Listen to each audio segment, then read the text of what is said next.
come up on a different bit of the castle for today's video.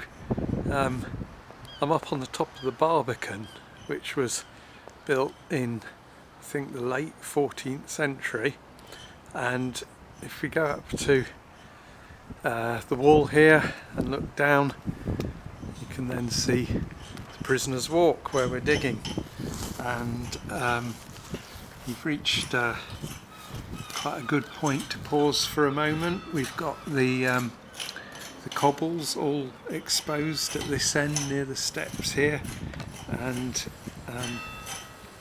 zoom in a bit, you can hopefully see the drain.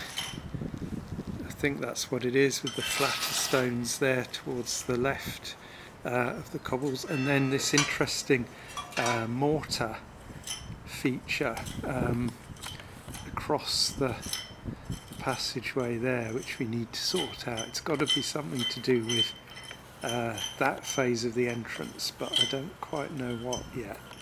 There's another interesting entrance sort of feature up behind Andy there as well, which you can't really see from here. It'll be another time, but we're going to do a bit more recording of these cobbles now, and then start taking them away, see what we find.